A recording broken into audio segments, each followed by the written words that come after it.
a minute. Silent Night, Bloody Night. That's kinda like the title, Silent Night, Deadly Night, which clearly means that this movie won't be as memorable. How dare this 1972 film rip off the title of a more popular 1984 film? And don't give me that whole excuse that technically more people probably own a copy of this film because it's on every single horror compilation DVD ever. It shouldn't matter that I already own a dozen copies of this film. Silent Night, Bloody Night is a Christmas-themed horror film about spooky, murderous things happening in a horrible death house. Death houses are funny like that. They keep trying to sell this thing, but the bodies keep piling up. And worse yet, it has mold.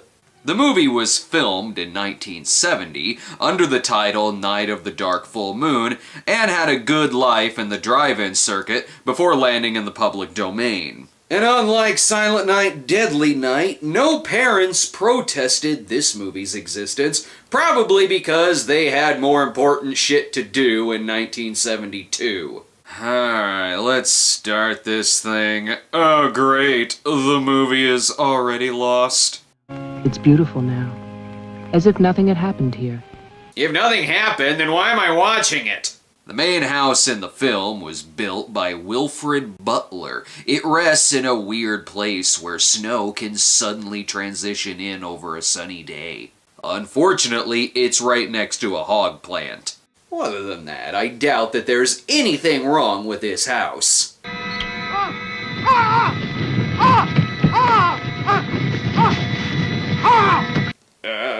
I'm sure there's a story there. The flame in the fireplace is thinking, "Don't look at me, I was in here the whole time." It was the candlestick with Mrs. White. And in case you didn't know, Wilfred died from the fire. That the deceased, Wilfred Butler, died as a result of burns inflicted accidentally upon himself. Ugh, those old-timey photos taken post-mortem are creepy. This is a Canon production, though, so it's possible the fire could have been started by Chuck Norris. Hey, go ahead and cut to the alternate title card. This is a Christmas film, though, so let's hear a little bit of that Christmas music.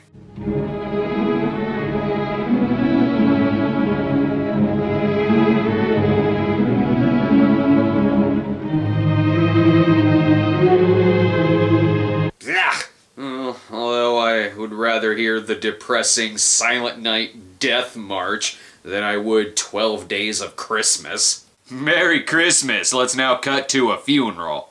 After the coroner's inquest, on New Year's Day, they buried Wilfred Butler. There was no one there to mourn him. Mainly because we couldn't afford a lot of extras. They couldn't even get a full set of pallbearers. Look at this lazy ass, not even helping! They don't even care what year he died, just that he's finally dead. 20 years later, though, the house is finally being sold by Wilfred's grandson, Jeffrey. They're burning this flyer because it may contain spoilers. Not that you won't be instantly distracted by the next scene.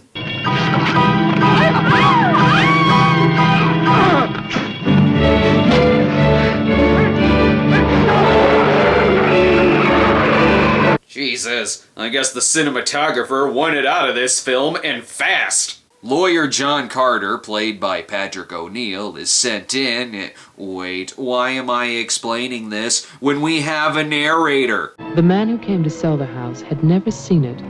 He was a lawyer from the city, just doing a job and enjoying it. You don't have to explain everything to me. I can figure some shit out myself. Carter is sent to make sure the house is sold by noon. This room would be great for a McDonald's play place. The angry cinematographer regrets burning those bridges. He just got offered to film The Taming of Rebecca, and he hates needles. The new cinematographer, however, gets easily distracted. Yes, thank you, those are birds. This must be the right place, although East Bend has the better theme song. Hopefully this isn't one of those weird small towns.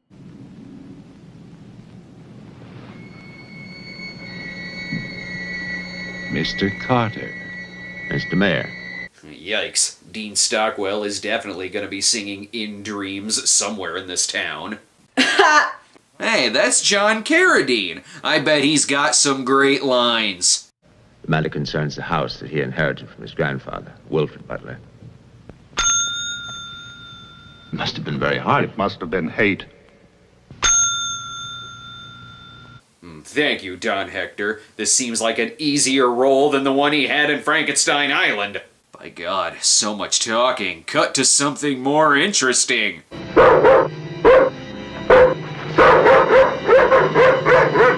Well, that doesn't mean I want a dog to die. The 70s was a different time. Santa put severed dog heads in naughty kids' stockings. Patrick O'Neill has to hurry up with this scene. He's got to get Sean Connery's Diamonds Are Forever wardrobe back to him. He decides to stay the night at the death house, and the reason he isn't scared is because he may be Freddy Krueger. Meanwhile, the chief has to get back to being Joe McCarthy. He's a big lawyer, Bill. You've got to expect that. Don't tell me about lawyers. Oh, you see the way he looked at us? You see his clothes? He's doing his job. Just don't tell me about lawyers. What is he, Chewbacca with a bell? How do they understand him? I can tell everyone's having a fun time in this film. Yeah, well, as a matter of fact, I'm having a fine time. I totally believe you. The only thing that cheers him up is the fact that he hid John Carradine's call bell. And now he actually has to talk. What then? Tear it down. Ish, the voice has seen better days. Oops, sorry, the Deadites have already moved in. Might as well stay anyway. Wow, Denise Richards has truly never aged. I've been complaining a lot here, but at least the movie isn't a musical. And he walks with me and he talks with me. Don't be a musical! Oh, should I go murder him now? No, not yet. Must wait until later. He's smart, though. He's wearing Pamela Voorhees' sweater. That'll keep one killer away. But it doesn't stop this riveting conversation. Did you pick the wine, too? The delicatessen man took a personal interest in its selection. Oh, well, we got lucky again. That's early 1970. That's hard to come by. Can I have some too? Of course you may. You can't trick me with this obvious clinker brick product placement. I've already bought 200 cases. Meanwhile, the Riddler is too busy looking at nudes to care that Patrick O'Neill is about to die. This is getting intense. Oh, yes, Miss Howard. Yeah, the phone's working fine. Very nice of you to call. Thank you. Good night. Oh my God, their phones are working. I was worried they'd be paying their phone bill for nothing. This may look hot, but those furs haven't been cleaned. It's a bloody mess under there. Good, the James Gandolfini and Shelley Duvall photos are still there. Now we can cut to our topless scene. I know they're having sex in a horror film, but surely they won't kill off their top-billed actor.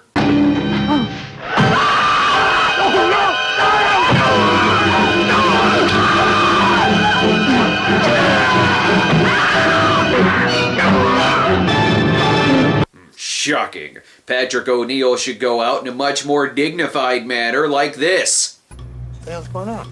The party's just beginning. Getting shot by Gary Busey in a dress is how I want to go out.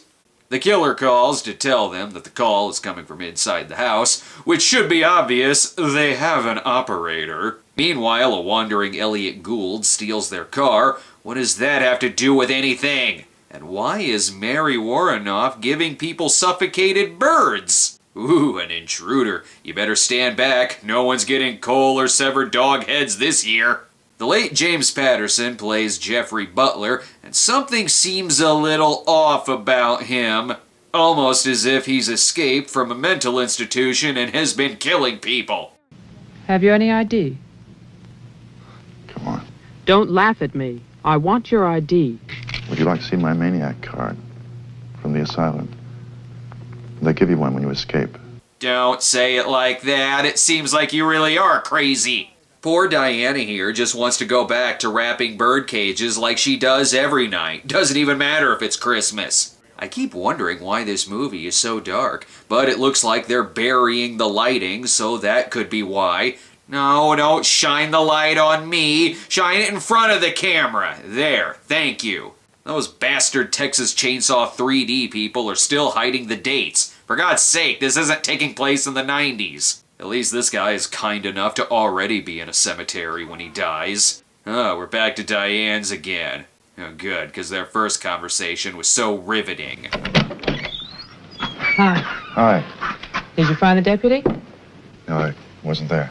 Trivia note, many actors in the film are known for being part of Andy Warhol's factory, such as Mrs. Potts, Jim Rockford, and Naked Lunch. Wait, is she playing solitaire to pass the time in the movie? Lucky, I'm stuck here having to take notes on this thing. Diane decides to go with Jeffrey, and this is Calamity Jane's slowest death race to date. The race is on Moody Art Film Highway, my favorite highway. It's next to Bergman Boulevard. It's best to hang out here since it still has the best lighting. Wait a minute, clues. Someone left their sunglasses in the snow. Makes sense, so fucking bright outside. But nothing can turn the lights out on this blossoming romance. You still want to go to my house? Yes. But I don't want to go alone. Sexual chemistry. Meanwhile, they still haven't perfected virtual reality, so people have to sing to pass the time.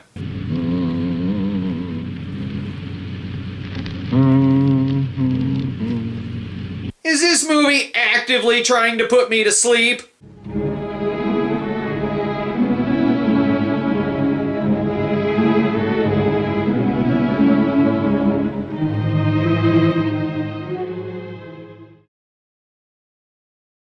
Seeing how the movie is co-produced by Lloyd Kaufman, Sergeant Kabuki Man had better put a stop to these murders awfully fast. That way I can complain about it being unrealistic to Kabuki Theater. Just do something here before it gets awkward.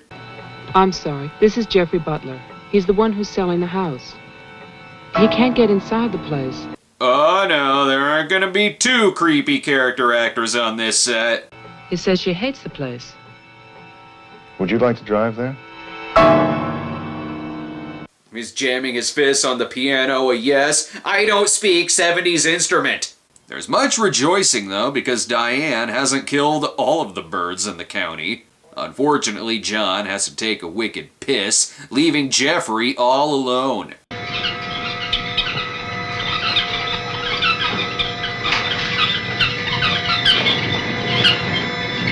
It's what Diane would have wanted. Surely Death House won't kill an old woman, though. Even a Death House has standards. He's just gonna sweat the information out of her instead. He really needs to know where Lips Manless is. Oh, and Death House doesn't have standards. I was wrong. But we do get to hear more Death House backstory. The person on the telephone said 1935, Christmas Eve. But that's not the beginning. But more importantly, the Showplace 8 is first built in Springfield. Oh, and we find out more about Wilfred's daughter, Mary Ann. Wilfred Butler's daughter is cruelly attacked and raped. Her name is Mary Ann. Yeah, I don't like a very grindhouse Christmas. So much for this movie getting its security deposit back. Oh, good. These two together again. Jeff, how old are you? How old am I? You mean, how many years have I lived? No. There's a lot in the paper about your family. I don't want to talk about my family. Wait a minute. There's a woman calling, and she says her name is Mary Ann. That was your mother's name, wasn't it? Hey, let him answer the age question first. I've been dying to know, apparently. First, the movie stole James Bond's suit, and now his car. Will the thievery end? On the plus side, they finally have some proper lighting, and back to that death race.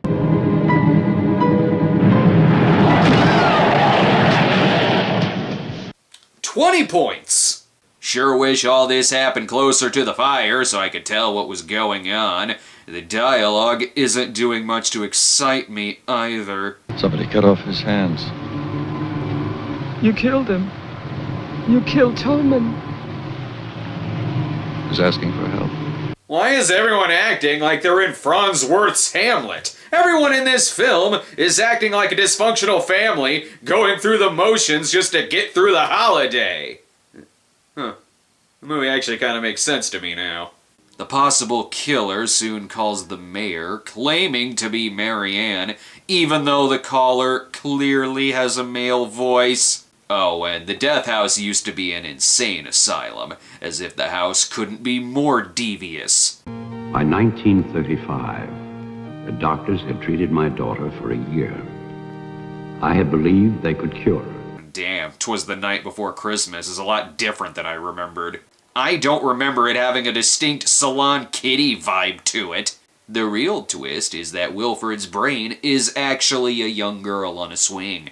Never mind all this exposition, though. The turkey's ready. I, for one, am enjoying the fact that the movie switched over to an old silent film version of Dracula. That is, if Dracula were about Wilfred having an incestuous relationship with his daughter. Yep, that's the look of a man who just realized he's an incest baby. Anyway, back to Silent Night, Old Boy Night. This is where Christmas ends and Halloween begins, as the patients at Smith's Grove just wander around. It'll make for a damn fine box cover. The Silent Night Death March music begins playing again. Makes sense. This scene is about as Christmassy as something found on LiveLeak. This is one fantastic BioShock Infinite cutscene. Why didn't they just use the old-timey camera to film the whole movie? This is way better lit. Not to mention, I'm pretty sure I'm watching alternate universe Don't Look in the Basement. The real victim, though, is Diane, who has been waiting patiently in the car during this whole flashback. And now he's stolen James Bond's tuxedo. The thievery won't end, it seems. Oh, and it appears as if Jeffrey is the killer, because that's what the movie and this review wants you to think. I waited for you. Please. Please.